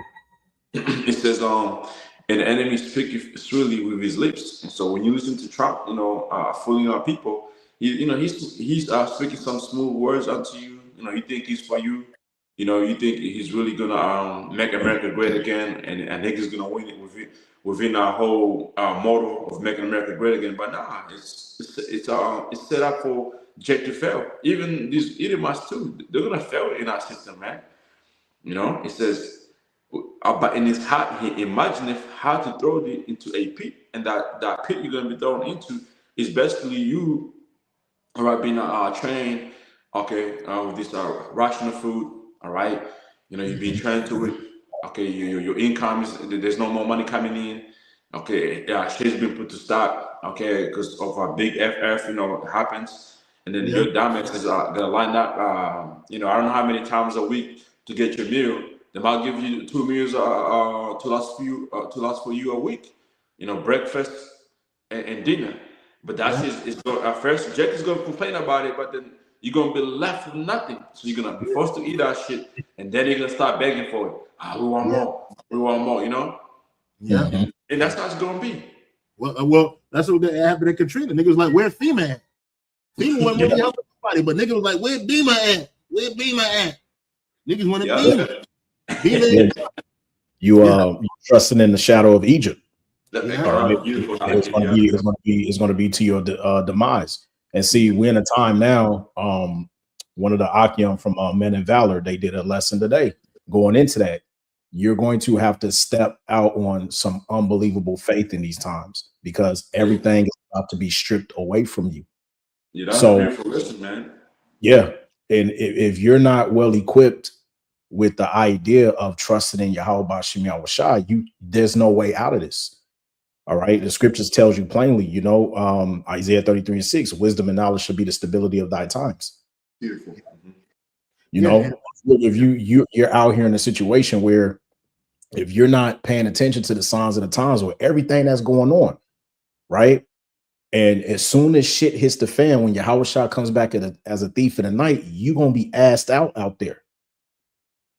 And you're gonna be searching for the prophets. Yeah. because that famine of the word is coming. You see what's going on in Canada. That article just came out. Now they want to hit brothers with misinformation so they can put you in jail. That falls right under preaching. That's right. Yeah. That's coming. Yeah, well, right now, Elder Apostle Gabar did a lesson yesterday, did a live lesson, and they got him with harassment. He wasn't even harassing nobody in the video. But he was talking about Rothschilds, man. They gave him a strike. Then they used AI. They put AI to dupe the video that he had. Yes, He did a video. So they're replacing a lot of speech. They replaced Yahweh with Elohim and all this other shit. You know what I'm saying? This is what they do. This is how the devil works, right? Real quick, the brother Kazak Bun Yahweh posted up precept, Proverbs 26 and 24. He that hateth disassembleth with his lips and layeth up deceit within him. Verse 25. When he speaketh fair, believe him not, for there are 7 abominations in his heart, which is a complete number of abominations in this man's heart. That's Esau. That's Esau. That's Esau Edom, starting with them elite banking families, man. Like the Apostle Gabar teaches us, man. Look, man, when we talk about the Edomites, we ain't focusing on Joe Sixpack. You know, the Edomite take the 15 lunch at break, you talk shit, call you a nigga here and there. Nah, man, fuck him. It's them elite banking families, man. See, them elite banking. I'm sloppy, brother. You got it. I was gonna say those are nobodies. Yeah, those are nobodies. Like they're like cannon fodder. Who cares about them? But you got the elite bankers. They're not gonna be eating no Trump box. Can you imagine the Rothschilds defrosting that shit, putting it in the microwave, trying to heat that shit up and eat it? Nah, you crazy. Trump ain't gonna be eating that shit. He gonna be eating a 6-course meal. You know what I mean? With natural raised meat. Because no seasoning, huh? What's it? Blue blood and shit. He gonna eat it like that with a side of baby butt. You know what I'm saying? Esau eat them. That's how they get down. Says yeah. So you got something else, Zaquan? Oh yeah, let me finish up right here. It says but in his heart he imagineth how to throw it into a pit. He will weep with his eyes, but if he find opportunity, he will not be satisfied with blood. If adversity come upon thee, thou shalt find him there first. And though he pretend to help thee, yet he shall undermine thee. Yeah. So even his help, the help that he claims he's gonna give you, he's really undermining you. You're gonna go down there, you're gonna think that, oh, we're gonna get some food. They told us to go down here, and everybody gonna rush down there. They're gonna tell you to get that shit. People gonna be so hungry, so starved. Yeah, oh, just give it to me. I need to eat. I got kids to feed. Because that's what people always throw your kids up in there, but Esau don't care about your kids. Care about because he's predicated up. See, Esau is carnal, he's not spiritual. So that's why the scriptures tells you in Revelation 3 and 10, for those who have kept my patience, kept my word, I will keep thee from the hour of temptation that shall come upon all the world. And when you go into that word world in the Greek is oikimene, which means every single living inhabitant here on the planet Earth. So that hour of temptation, going back to what Zaquan said, that goes into the microchip. Why? Because it tells you in Ecclesiasticus, the 39th chapter, I believe, that for every man's what's useful for every man's life in terms of resources, whether that be the blood of the grape, bread, raiment, all of that is good for the godly, but it's turned evil in the hands of the sinner. And what is Esau going to do? Like Zaquan brings out it. You did a lesson about a week or so ago when you was going into the tokenization of water, just to give you an example. Okay, so if they're doing that, you have tokenization of water. They're already telling you the meats is going straight into the lab, 3D. Yeah, we're going 3D on you, right? So they're getting control of all of these things. So all of the resources, your Chick-fil-A, your McDonald's, your Mickey D, all of that shit. Hey, it's a wrap. It's done. Yeah, well, that all of that shit's been modified, but I just saw something recently where they dumped a whole bunch of chickens, like raw chickens and living ones. They just dumped them in a fucking thing, and it was stinking. They just got rid of it. Just got rid of the food, man. But you got Elder Yashar. Yeah, and then from there, yeah, that was it on the Sirach chapter 12. So real quick, I want to go back to this Alex Jones interview where he was interviewing Aaron Russo, because Aaron Russo said a lot of things that to give you the mindset of these people from the elite banker families to these politicians, right? Let's go ahead and The lack of caring, you know, and that's just not who I was. It was just sort of like cold, you know. It was just like cold, you know. And I used to say to him, what's the point of all this? You have all the money in the world you need. You have all the power you need. What's the point? You know, what's the end goal? And he said the end goal is to get everybody chipped, to control the whole society. They want to control the whole society so that it can't be no dissenters. There can't be anybody outside of the system benefiting from the system, but talking down on the system. Right? They want to get rid of the prophets. They want to get rid of the men of the Lord. That's what they want. They want to shut the mouths of the people to have them under their control. It ain't about money because they can print that. It ain't even about power because they already got that. Influence, they already got that. But they want complete control of you, man. Like this Quan said, they talk about the tokenization of water. Well, they already doing that. They tokenizing everything. In a new system, it's a tokenized system. You can't even invest. The average person can't even invest in investments no more because it's going to be tokenized. If you ain't got a certain password, or not certain password, certain number, or you ain't got the certain ID, you ain't going to be able to get involved in that. What Elon Musk said, just the last 4 years, you'll be able to get rich. After this, nobody's going to be able to get rich no more. So we have people pulling themselves up from poverty, likening themselves to the elite because they got access to these wealth and resources. Ain't going to be no more of that. Those days are over. Speaking of that, real quick, if I could tap in, you know what they just did here in Australia? Now, they just had the Prime Minister of India come down, and our government here just signed off on a deal where they can tap into Australian taxpayer dollars through their 401k, which they call it superannuation here, and they're going to invest it into India's something, I think agriculture or something like that. So they're saying whatever we make in our income that goes to our retirement fund, they're going to gamble that in the stock to help India's reserves and shit. Shit is crazy, man. He saw something else, man. He saw they've been doing that here in America. Your 401k, it ain't just sitting somewhere waiting for you to cash it in. No, it's getting invested. And sometimes it loses money, sometimes it gets money. A lot of people 401ks got wiped out. You know what I'm saying? So when the distress in the markets happen, and these people are gambling with your money, with your life, right? So they didn't ask you to invest in India individually. They didn't ask you. They're not going to give you no real dividends from their investments. You get nothing, right? Yeah, these people they do not care. You're looking for somebody to care that does not care, right? You got something else, brothers? No, go ahead. If you don't mind. Habakkuk chapter 2 verse 5. Yeah, that's the spirit. I was just thinking of that. Yep. Habakkuk 2 and 5. You got it, brother.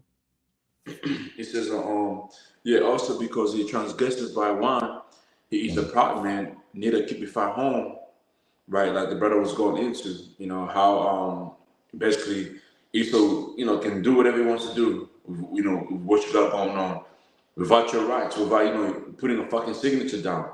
Okay?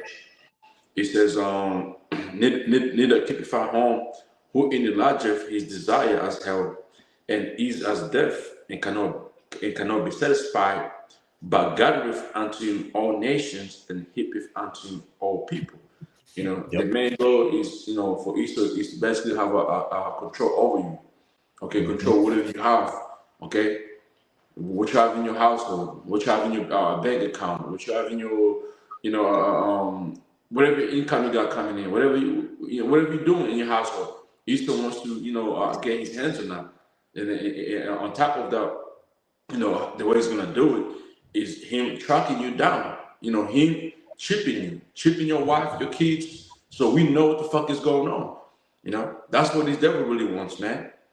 Yep. And this is not just going to be these Western countries. It's going to be, you know, this microchip is gonna be introduced into the four corners of the earth. Whatever you're in a third world country, whatever you're hiding somewhere in a fucking desert, and you know, whatever whatever you're gonna be at, Easter's gonna get there because you know one thing that I've noticed lately is the Elon Musk Starlink. You know, that system of Elon Musk, man, that's something to really take serious because I've noticed, you know, when you fly now, you know, worldwide, whatever you're going to fly to, you know what you got on our airplane, you got fucking Wi-Fi over there, and who's providing our Wi-Fi? Elon Musk. You know, there was there was an outage of in Australia.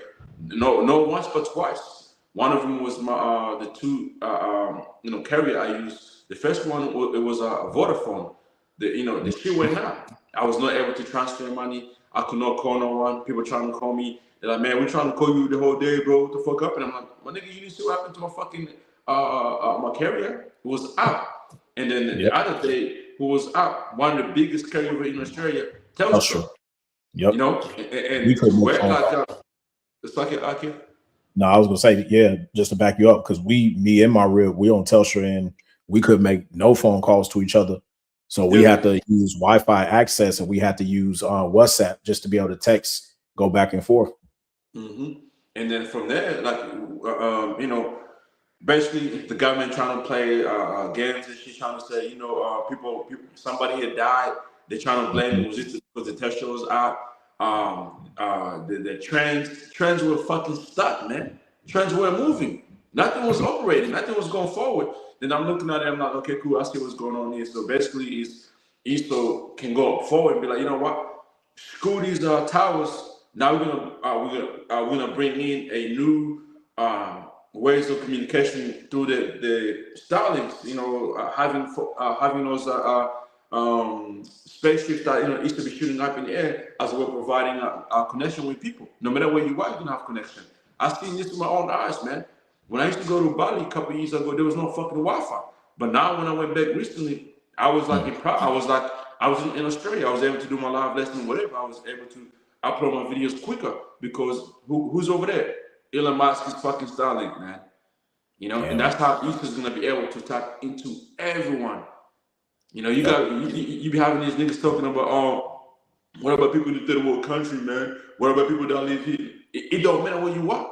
Once that chip is introduced, those Starlink in any more other carriers that are or stuck in no more carriers, any more of those telecom that is gonna shoot up in sky, they're gonna be able to tap within your country or continent and track you down, man. Hence, that goes back to Revelation 3:10. That he's going to control the whole world. The whole world is going to get tempted. You're not going to get out of not being tempted with the mark of the beast, which is the RFID microchip. You're not going to get away from it. Unless you are in the shadow of Yahweh Shem Yahushua. Unless you've been trusting in Yahweh Shem Yahushua, that's the only way you're going to persevere through something like that. He says, God has kept the faith of my patience. I will also keep thee from the hour of temptation, because most people are going to be tempted to take it because of hunger, thirst, nakedness, inclusion, health, right? Because they ain't going to be able to get into the hospitals unless you got the chip, right? They're going to hang it over your head. They ain't going to be able to get whatever cure to whatever disease they're let out on you until you get the chip, unless you got the chip. Right? The things that are going to make people get this in the beginning is going to be convenience, right? Like when you look at Switzerland, it's all about convenience in Switzerland. It's not a necessity. People are going to parties, getting chipped up. They open. I hope I can open my door. I got a brand new door. I can open it up with my hand, or I can buy snacks, or I could use it to get whatever. And then the one woman said, "Oh, I could take it out if I want." And then the guy that was putting it in her hand, he just snickered like, "Yeah, all right." Like, no, bitch, you got it. It's already in you. You know what I'm saying? You're part of the system. You just got in early. And like I always bring out the information about Switzerland, they were one, if not the first country to accept fiat currency, right? So they just like they're the ones first got the fiat currency, or accepted it, they're going to be the first one. They were the first ones to accept NFC chipping, microchipping. Like it's happening in other countries, but Switzerland, I believe. Let me see real quick. Now let you. Are you done in this preset, brother? Yeah, that was good. That was good. Yeah. Let me see if I can find this. Was Switzerland, Switzerland or Sweden? I always say Switzerland. I get them mixed up. Sweden and Switzerland is two different people. Was Sweden the first to accept NFC chip integration? I know they were the first to accept a cashless society. Right? Sweden was not the first country to invent NFC. I didn't say invent. I said accept NFC chip. But it has become the first country widely to accept and embrace human microchip implants. Boom, boom. I didn't make this. I didn't lie. We told you the truth. Look, it says right here. Sweden was not the first country to invent NFC, near field communication, but it became the first country to widely accept and embrace human microchip implants containing NFC technology. Right? Human microchip implants beginning around 2014, 2015. Swedish tech enthusiasts and biohackers started voluntarily injecting right-sized NFC RFID chips under skin. Everyday computer. Oh, you got it. That was the same time when Bill Gates came around 2015 on the TED Talks, and he said, "What if we can do a really good job dealing with the millions of people here on the planet Earth, right? We can half that down simply through the healthcare system." What do you think he was talking about? And then what? Boom! 5 years later, here comes the pandemic. Yeah, and then he also said there's going to be another pandemic. They didn't take this one serious, but the next one they will. Yep. Because there's really going to be people dropping DEAD. It's really going to be people in the streets, right? Something's going to be going around. That plague is going to be tackling people, right? So it says everyday convenience. Over 6,000 Swedes use these subcutaneous chips as digital keys, gym membership, train tickets, experimental contactless payment methods, cultural acceptance, high societal trust, and digital innovation. Data infrastructure allows Sweden to pioneer this human technology integration, a trend explored by researchers. Global standing. While underground biohacking communities experimented with implantable technology global prior to 2014, Sweden remains unmatched in mass societal adoption. And this is what they want for the whole world. But see, you're not going to get the benefits that the Swedes get. Them Edomites over there.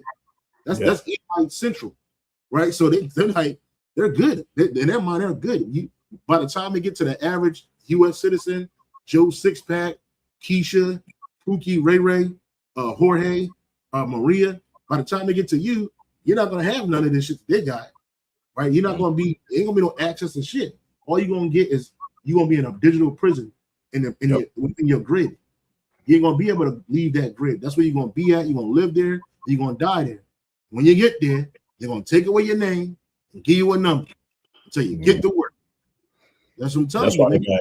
That's why they got the that's why there's so much distraction, because you had what's that woman's name? Catherine Austin Fitz. I always go, she's like my go-to when it comes to this. But basically, she said in a nutshell, what they're trying to do, the elites, that is basically they try to separate everything. That's why they'll have the mainstream media only focus on one aspect, dealing with the wars and stuff. Then you got Farmer, right? And then you got the whole digital data centers and all of that. And she said what they're trying to do, they're trying to separate that, because if they allow for it all to come together, then people will wisen up and be like, shit, okay, now we see between the smoke and mirrors. We see what's actually going on. So she goes, and what people don't understand, she was like, these people are not smart. And by these people, the guy actually was like, what you mean? She was like, oh, the red shields. That's what she called them. She's like, they're not actually smart. She goes, what they have is a formula. Yeah, she got that from Eustace Mullins. If she ain't watching Pastor's videos, she got that saying that's a Eustace Mullins quote. I can bring it up. He quoted that. He said they're not smart. They got a formula and it works. Yep. Right. Bring a war, bring instability, and then give them something new. Mhm. And that's how America became the dominant currency in the world. You know what That's I'm saying? right. So they're going to do the same thing with the chip, right? And anybody that invests in something early, you always get the better benefit. You get the greater benefit. Right? The elect, we invested early in Yahweh Shem Yahweh Shai. Lord willing, we part of the elect. Guess what? We're going to benefit more tremendously above our own people. Our people going to benefit well because they're our children, they're our people. But they, they're going to benefit to the level of those that put their trust early in the Lord. Even when all hell breaks loose, those that put their trust in Yahweh Shem Yahweh Shai will benefit greater than those that didn't. Those that didn't ain't going to benefit at all. So Esau, he's trying to do what we're doing on the right hand side. He's trying to do it on the left hand side. We're going to have total control of the earth, but we ain't going to have to use technology to do it. We're going to have the people of the earth enslaved, but we ain't going to have to use technology to do it. We're going to have immortality, but we ain't going to have to use technology to do it. We're going to have control of all resources. We ain't going to have to use technology to do it. All this stuff is through Yahweh Shem Yahweh Shai. We're going to rule in perpetuity, meaning never ending. Yep, I got a precept. You got it, bro. This is Psalms chapter 144 and verse 11. It says, rid me and deliver me from the hand of strange children, whose mouth speaketh vanity, and their right hand is a right hand of falsehood. You see? And their right hand of falsehood, because going back to what Zaquan said, that was Psalms 144 and verse 11, right? Because going back to what Zaquan said, see, Esau, his God is his technology, artificial intelligence. That's what the whole Industrial Revolution 4.0 merely is about, okay? Taking humans and merging them with machine, hence the term transhumanism, all right? This is why it tells us in Psalms, the 10th chapter, I believe preferably the 4th verse, that the wicked, they will not seek after the Most High, because why? Yahweh Shem Yahweh Shai is not in all of their thoughts. So that's prevalent to the video you showed us earlier on when he snuck it in. He said, you know, I love the Christians, but I'm not a Christian. Yeah, we know this. Okay, because the thoughts of Yahweh Shem Yahweh Shai is not within you. That's Psalms chapter 10 and verse 4. You guys don't think of the Most High. Wasn't it Yuval Harari who said, with the technology that we have acquired now, we don't need some sky daddy in the heavens who we have to wait to call upon. No, we can take action in our very own hands. That's what he said. Yep, because they want to be the Most High. The elder Yashar sent this clip right here. He sent this clip right here. It says microchip mark of the beast is coming to Australia. Pay for your food, coffee, even your local trip. Unlock doors, even store your medical details. In a 9 News exclusive, the everyday Sydney-siders implanting microchips in their hands. There it is. And happening right now. News Monday at 6. And this is Australia. So we already showed you they got it in Sweden, Australia. It's coming to America. And when it comes to America, it's going to be an explosion because people they take note from Babylon, but they're getting the world ready for this, right? And then what they say, I think he had mentioned, you had to saw the person paying for shit on contactless payments. They're using their hand now, your left or your right hand, it don't matter, or your forehead, either one. You got the chip, you got it in you. It can store your medical data. What you don't store your medical data, what it does is it allows access to your medical data through your number on that chip. Look, and he holding a 666 symbol up. This is this man's the fucking devil, Can't man. make this up, man. Can't make it up. And it's either in your right, look, it's in your left or your right. This person got two of them motherfuckers. Two of them chips right here. 1 and 2. He's flexing. Yep. And this one guy, he got it right there in his right hand. Yep. Well, that's what Alex Jones in this right here. He was speaking about the chip. You know, the KMA. Let me see if I can find that. He said KMA kiss my ass. Right? Yeah. 33. Check this out. So you have an ID card there, and you know, various business opportunities for me to get involved in, and for me to not take up the fight or the battle that I've been taking up in the past. You know, to drop that idea, because what was the point of my fighting for the people? I was a guy who was very successful in the movie business, and I saw the truth of what was happening. I tried to express it to the people, and rather than having me express it to the people, they wanted me to join their side because I was a mover and a shaker, and rather than me opposing them, to join them. It was real simple, and he tried to recruit me into that situation, and I didn't go for it. Did he get angry when you didn't go for it? No. And you know, it's like, you know, I remember one time he said to me, "You join us, so you have an ID card, Aaron. You know, you have a chip, and your chip will say KMA on it." And I said, "What does KMA mean?" He said, "It means kiss my ass." And anybody stops you, a cop or whatever, and you show them your card or your chip, and they'll know to leave you alone because you're one of us. You know, and you know, why are you fighting for the people for? What is that about? The people just, you know, they have to be ruled. They have to be, you know, the Constitution. It said the people have to be ruled, man. Yeah. Total control.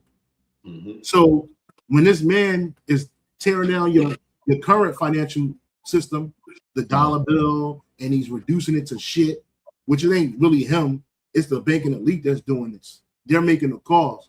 He just moving a policy on as a front man on the scene. Why? Because he already got a chip that says KMA. You think this nigga ain't chip? Go ahead and try to take this dude somewhere into a bunker or something. Nigga, you gonna have the whole fucking full mic of the Edomite on top of you, man. Because they can find this nigga anywhere. Why? Because he's chipped up. All of them are chipped up. Same with the celebrities too, Zaquan. For those brothers who don't know, that's how Bernie Mac passed away, because it came out through the grapevine that they had, what they do is just a long story short, they took him underground where they had allegedly cloning stations and whatnot. And he started talking, said, "Man, this got to get out." So when he went back to Steve Harvey and them, they was like, "Yo, all right, he talking too much now. We got to shut him up." So when they went back to their handlers, they was like, "Oh yeah." They was like, "All right, bet." So when he made that last movie with Samuel called what's that music movie they made? Anyway, if you know it, you can put it in the chat. But anyway, when he made that movie, that's when he fell sick. Right now in the hospital situation, he got the spilling out of his guts to his rib. So much so they sent the handler in, pretending that he was a janitor, and he ran in with a radio frequency remote control, which was able to turn his chip all the way up, because it came out that once you make it to Hollywood, that's one of the first things you got to do. You got to get chipped. Yeah. And I'll send you that video too, Zaquan, because there's a dude that was going, he just breaks it down clean, and he was like, basically, yeah, you know, they sent the janitor come in or whatever, go straight to his room, pretending like he mopping, sweeping the floor, take out the remote control, just turn up the frequencies, and then pretty much fried his ass. You know what I'm saying? And that's what, now when it comes to his rib, just think about it. Why you haven't seen her come around to the BET award shows every time they do something on a Kings of Comedy? She's nowhere to be found, even the daughter, because they found out on his deathbed, he was like, "We got to stop them. They're going to try to do this to the people and everything." She knew too much. His daughter was on social media. I don't know if she's still on that shit, but she's just like a regular chick. She's a regular person, you know? Yep. But yeah, man, all these people are insiders, man. Right. Real quick, I want to share this right here. This is about Nero. I asked the question, you know, what did he think about the average person? So I want to go right here. It says, did Nero care about ordinary people? The answer depends on which period of his reign you're looking at. There's evidence that he cared about maintaining the support of the Roman masses. He sponsored games, races, theatrical performances. He tried to keep grain available in Rome. He sought public admiration and applause. However, this was not necessarily the same as addressing deeper economic or social problems. Roman emperors often relied on a policy later summarized as bread and circuses, providing food and entertainment to maintain public favor. By the later years of his reign, Nero appears to have become increasingly absorbed in his own interests and prestige. That's why everything is about Trump. I saw a video earlier. This woman was saying it don't make no sense that everything is being named after this guy. Airports, all libraries, all kinds of shit. He's still alive. He's still in office. She said it doesn't make any sense. Ancient historians such as this is what Nero did. Tacitus,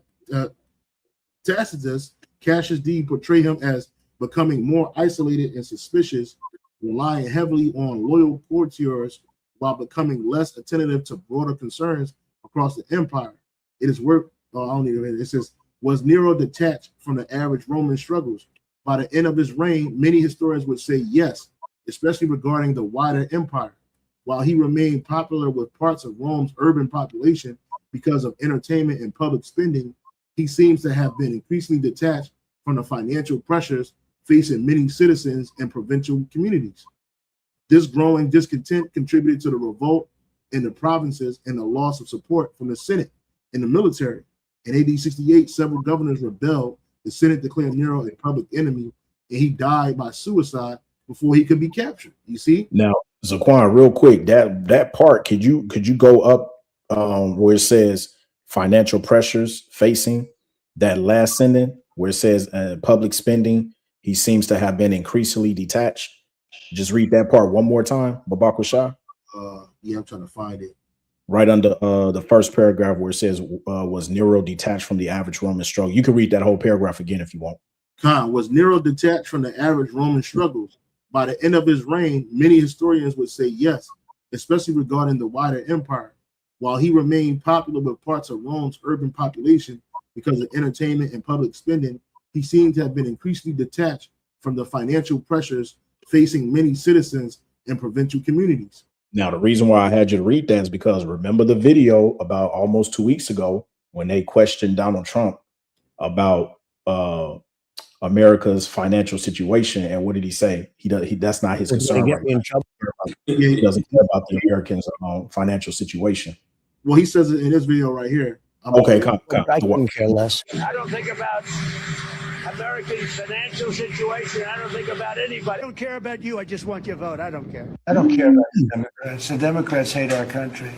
Are you concerned, Mr. President, about the latest inflation number which came out this morning? Could that be a No, I love it. The numbers were great. You know what I really love? I love the inflation. I don't care about you. I just want your vote. I don't care.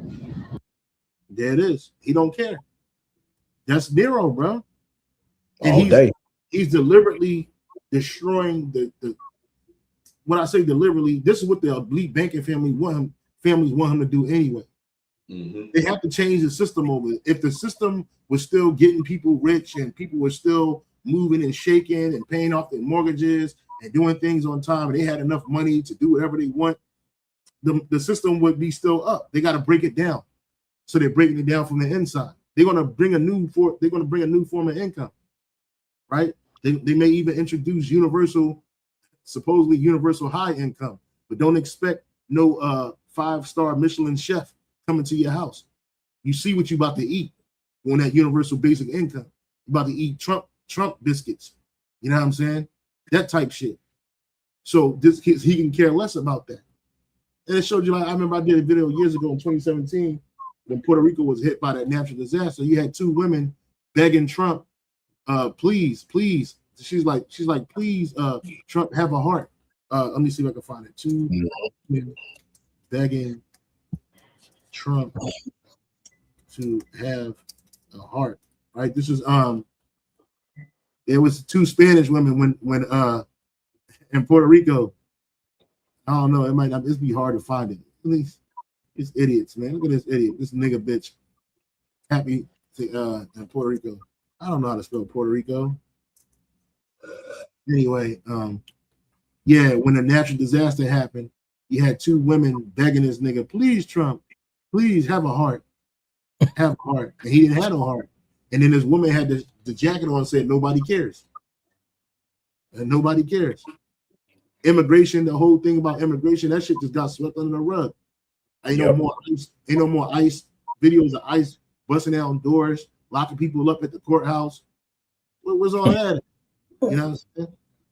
All of that shit, it's all smoke and mirrors, man. Yep. To get you from thinking about what's happening. And now when you start hitting people's pockets, bro, people start getting upset. People start doing their shit. But that's the same thing, this is the same spirit that Nero had in the ancient world. And again, he's dismantling it from the inside, right? He's showing more love to the insiders, to his loyal ones, right? And those that are not loyal, he's getting rid of, bringing cases up against them. Mind you, this dude's a fucking convicted felon. He shouldn't even be leading anything. He should be in prison. But instead, he's out here doing the will of the banking elite. He's their guy. I'm telling you, this is the last president of the United States. There's not going to be another president. I don't believe it. I say that through faith. What's that witch name? Abramovich. Right here. Yeah, she was the one. Oh, you got it right there. Yeah, Trump is their magician to cause confusion. Yeah, to cause confusion. Then he says, nigga says, I am the chosen. He gonna look up, say, I am the chosen. Taking America into a recession, is it worth it? And do Americans need to So, back that up? the fake news, of which many of you are members, is trying to convince the public to have a recession. Let's have a recession. The United States is doing phenomenally well. But one thing I have to do is economically take on China, because China has been ripping us off for many years. President Clinton, President Bush, and President Obama. He brings up all these old presidents like they ain't all friends. Nigga, you a president, but y'all in the same boat. Obama and others should have done this long before me. My life would be much easier, although I enjoy doing it, but my life would be much easier if I just said. He enjoys dismantling the system. Yep. And then he lies to you and tell you America's doing good. It's doing good for those that are in power, not you. Right. Let China continue to rip off the United States, all right? It'd be much easier, but I can't do that. We are winning against China. They've lost 2.5 million jobs in a very short period of time. They want to make a deal. It's got to be a deal that's good for the United States. When they want to make a deal, probably we will make a deal. But if I didn't do that, and I'm not doing this, somebody said it's Trump's trade war. This isn't my trade war. This is a trade war that should have taken place a long time ago by a lot of other presidents. Over the last 5 or 6 years, China's made. Right, he's right. It ain't his trade war. It's the banking elite trade war. They got the straight of human news on lock. They got America and Iran not being able to sit down and keep their word to one another. In the state of Israel, moving around like a super renegade, killing people, destroying people, bringing war. But these are God's people right here. $500 billion. $500 billion. That's nothing. What the fuck is 500? That's $500 billion. That's chump change to the elite banking families. Ripped it out of the United States. And not only that, if you take a look, intellectual property theft, add that to it, and add a lot of other things to it. So somebody had to do it. I am the chosen one. Yeah, you see that nigga looked up. Nigga looked up. I am the chosen one. Hey, through the spirit. Hey, yeah, a man's goings is of Yahweh. How then can a man understand his own way? So you definitely was put in that position, my man. Yeah, that's right. He said, "I am the chosen one." Let us look at that again. I am the chosen one. And he looked up to the sky and said, "I am the chosen one." You know what I'm saying? That's a scary situation to be in, because the scripture says, what's that? Hebrews 10:31. It is a fearful thing to fall into the hands of the living power, man. God. See, that's mocking right there. And see, that's why these devils got to go down. That's why the script, even in the Zondervan Compact Bible Dictionary, it tells you out of all the heathen nations, Idumea, okay, which is the Greek way of saying Edom, is the only nation that was not promised any mercy from Yahweh Bashem Yahushai. Let that sink in. Yeah, he's a proud man. Yeah, he wasn't looking up to the sky to look at Yahweh Bashem Yahushai and say, "I am the chosen one." Well, you ain't telling what you're chosen for. You chosen to see the demise of America, Babylon the Great. You chosen to be on a ship while that bitch is sinking. You chosen to be the last president until this place is destroyed. You chosen to be the head of the military might of the Roman Empire. Mm-hmm. Also, you can lose. You're gonna lose, man. We're gonna win. We're winning. We're the best country in the world. I am the chosen one. All right, nigga. You right. You right, man. So yeah, that's all I had, brothers, man. Wrap it up. The brothers ain't got nothing else, man. Can I get last precept out here? Time, brother. This is the book of Matthew, chapter 12 and verse 25. And the key point is in verse 30, verse 29. So I'm going to try to read through it quickly. Yeah. This is Matthew 25. It's like Matthew 12 and 25. It says, "How shall I know their thoughts? And said unto them, every kingdom divided against self is brought to desolation, and every city or house divided against self shall not stand. If Satan cast out Satan, he's divided." Brother. Gotta get the meat off that bone. America is divided, red and blue. And then now they putting it together. Trump don't wear he don't wear a red tie no more. He wear the purple tie because they're merging both parties together. Right? Yeah. But they're still divided. Right? A kingdom divided against itself. How can it stand? It can't stand. It's gonna be well, look at what happened to us. We were divided as a nation, as a kingdom, and we fell. Right? We were divided against our power at first, and they divided us, man, and we fell. Every kingdom that is divided against itself, what is brought to desolation, destruction. Yep. And every city or every house divided against itself shall not stand. Well, the Lord said this real quick before we continue on. This is Isaiah 19:4. I'll start at 2. And I will set Egyptian against Egyptian, and they shall fight. The modern day Egyptian is the Edomites, right? And they shall fight everyone against his brother, and everyone against his neighbor, city against city, and kingdom against kingdom. And the spirit of Egypt shall fail in the midst thereof. And I will destroy the counsel thereof, and they shall seek the idols, and to the charmers, and to them that have familiar spirits, and to wizards. Yep. Right?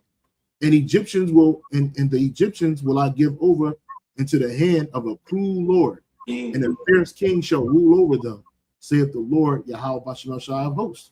And that's Trump, the chosen. Yep. The chosen. That's right. Yeah. Mm-hmm. You got it, brother. Back in Matthew.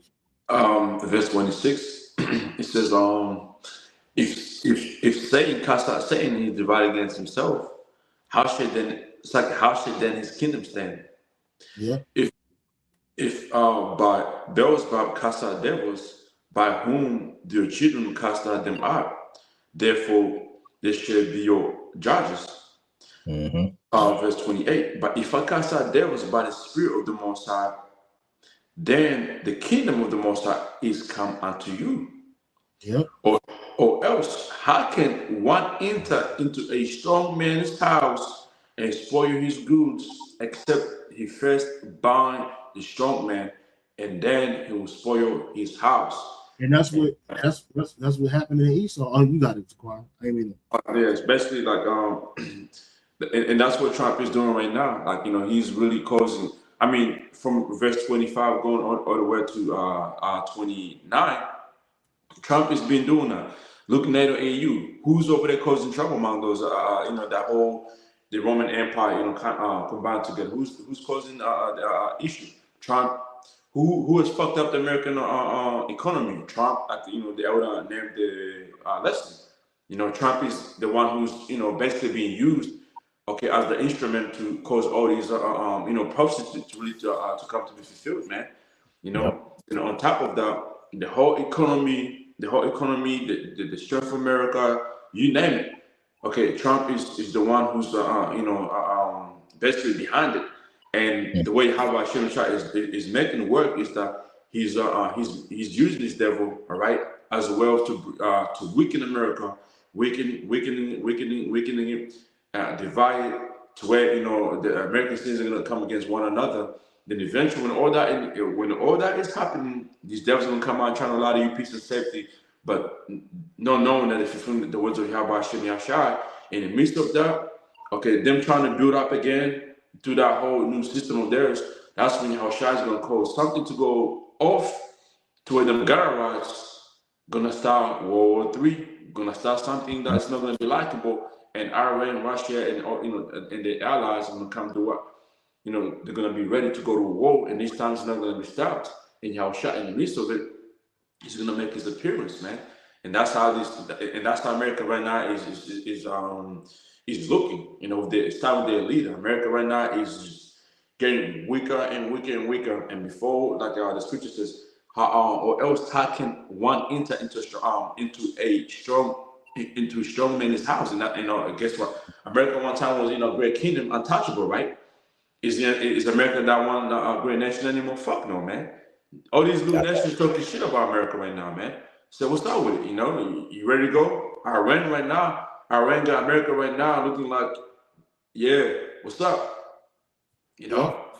Yeah, I heard from like a great alternative news source. Everything that Fox, CNN is telling you, bunch of BS. They said Ron got the U.S. on a lifeline right now. All U.S. bases dismantled. They have no jurisdiction anymore over there in the Levant. Anymore. They got them on lock. It's over for Babylon the Great. And then that same shit, that stunt. Did you see what he said about Spain? Yeah. Well, we said we don't need Spain. We don't need them, bro. Spain. It's all, but like to Zaquan's point, see, just when you see what's happening with the war in the Gulf, you see how he's treating his once of allies. Okay, prophecy is being fulfilled. We know Revelation, what's that? Revelation 17 and 16, that has to come to pass. The beast shall hate the whore. That has to come to pass. Okay, Daniel, what's that? The second chapter. That's got to come to pass. Those 10 toes. Yeah. So we're in the midst of seeing it, and this should be, for a lot of brothers, because we understand a lot is going on. But like Elder Ariella says all the time, don't let what you got going on, especially your personal life, dictate or take away from the main goal. The main goal is these prophecies. The main goal is to hasten the day. Okay. As the scripture says, we ought to be occupied in prophecies. Yep. That's what it's all about. And that situation that's going on in Europe, if you can end it with this, Saquon, Sirach, the 36th chapter, where it talks about, because every morning when I get up, this is one of the main chapters I read, and you're going to see why. Because that situation that's going on over there in Europe, that's judgment. Yeah. And you can start at the top, and you'll know where to finish. This is Ecclesiasticus, Sirach, and the Apocrypha, 36 verse 1. It says, "Have mercy upon us, O Lord, power of all, and behold us, and send thy fear upon all the nations that seek not after thee. Lift up thy hand against a strange nation, and let them see thy power." And the Lord is about to show you his power. Right? It says, "As thou wast sanctified in us before them, so be thou magnified among them before us." And the Lord is about to magnify his name when he brings the destruction. Not only the Heavenly Father Yahweh's name, but also his son's name, Yahweh Shai. That's right. Okay. "And let them know thee as we have known thee, that there is no power but only thou, the Most High." That's right. Ain't no other power except Yahweh Bashim Yahweh Shai. That's it. It ain't no Jesus. It ain't no damn John Smith or Joseph Smith. There's no Shiva. There's no Queen of Heaven. None of that stuff exists up there. It's only the Most High and His only begotten Son and the heavenly host of angels. That's it. He's a sole controller. Yep. Right? That they call the Ayatollah the sole controller. No, Yahweh Shimon Shai is the sole controller. Man. It says, "She show now signs and make other strange wonders. Glorify thy hand and thy right arm, that they may set forth thy wondrous works." Because right now, all you've been seeing is the left hand at motion. You ain't seen the right hand swing yet. You're starting to see it through the apostles, the bishop, elders, the brothers on down, the men of the Most High. Us, we're heralds. We're like silver surfers. All of us are like silver surfers, man. And we're heralding the coming of Yahweh Shai through his father, the Most High Yahweh. The Most High Yahweh is coming through Yahweh Shai. Yahweh Shai is moving on the orders of the Heavenly Father Yahweh. You know what I'm saying? And we heralding his coming. We heralding your end, your destruction. Okay, and you have to see his wonderful works. It says, raise up indignation and power. Raise up indignation and pour out wrath, take away the adversaries and destroy the enemy. That's what Yahweh Shai is about to do to these devils, to Banking Elite. They're about to be taken out of power. He's about to bring the wrath, the indignation of Yahweh Bashem Yahweh Shai. Yep. He about to destroy our enemies. He about to take away our adversaries. Who is our adversaries? The Banking Elite. Yep. And the rest of their people. And anybody that's opposing Yahweh Bashem Yahweh Shai, you're an adversary. You got to go. That's right. Make the time short. You see, Elder Pastor Tahar did a video. A lot of brothers been doing videos about how the time is short. It's crazy because my daughter, maybe 2 days ago, she's 8 years old. She looked at me and said, time is moving fast. She said, time is running just randomly. She's like, time is going so fast. I'm like, yeah, I know. I said, we got to get out of here. Right? Yep. She don't understand it, but time is moving fast because the Lord is wrapping this thing up for whose sake? The elect's sake. The time is getting short. Remember the covenant and let them declare thy wonderful works. Let him that escapeth be consumed by the rage of fire, and let them perish that oppress the people. And that's what's about to happen to the nations, man. That's where you want me to stop when we keep going. Yeah, hey, you got all that meat off that bone. That's it. To smite and sunder the heads of the rulers of the heathen, and that's the Banking Elite families. This message is going out to you. We're talking to you, Rothschild, Oppenheimer, Getty, DuPont, Lungos, all of you, man. And it's 4:14 my time. Rakatha Yahweh Shem Shah. We're starting off in the right time. Right, smite and sunder the heads of the rulers of the heathen that say there is no other but we. And that's what the Elite Banking family is saying. There's no other power but them. Gather all the tribes of Jacob together and inherit thou them as from the beginning. Because this thing is all about Israel. It ain't say gather all the tribes of Edom, Moab, Aaron, Ham, Japheth, Ishmael. No.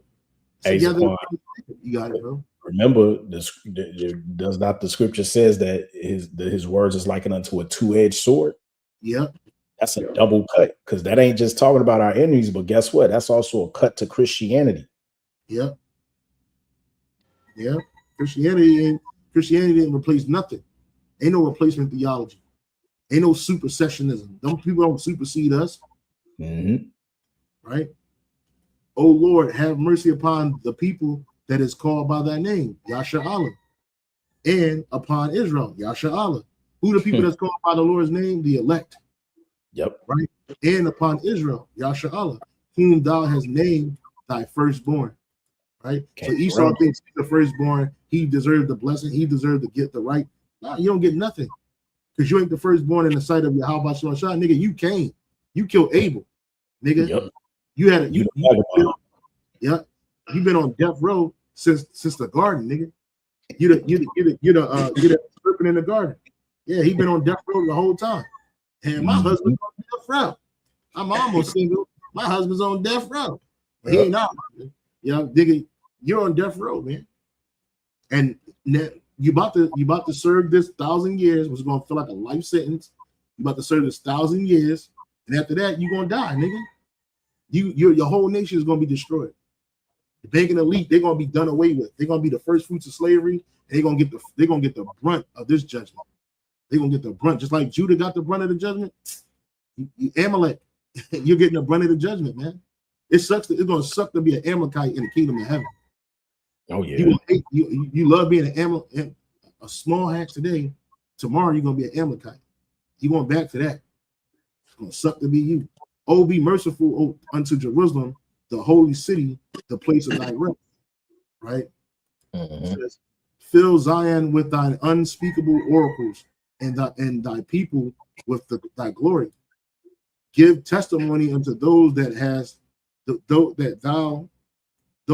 thou hast possessed from the beginning. This is the elect, and raise up prophets that have been in thy name. We coming in the name of Yahweh by Hashem Yahweh Shai. We're not coming in no other name. We are those prophets. Reward them that wait for thee, and let thy prophets be found faithful. And that was pretty much it right there. Yeah, that's beautiful. That's spirit, man. That's beautiful. Yeah, with that, we're gonna wrap it up right there. We've been about 2 hours and 5 minutes. So with that, we'll give all you brothers got any last bidding words for the congregation? I got a quick precept to close it out. I've been meditating on this one heavily for the last couple of days. This is Sirach chapter 24 and verse 24 says, faint not to be strong in the Lord Yahweh B'Shem Yahushai, that he may confirm you, cleave unto him. For the Lord Almighty is the most high alone, and beside him there is no other savior. So with everything that's going on, okay, hold your posts, run the race, okay? In your patience, possess ye your souls, Luke 21:19, okay? Continue to endure hardness as a good soldier. You have come this far. Don't drop we're not throwing in no white towel, okay? Like the brother said earlier, putting up many lessons. This is the championship round, okay? 2 minutes on the clock, 4th inning. Okay, you either gonna show up and show out, or you just get left on the bench. Yep.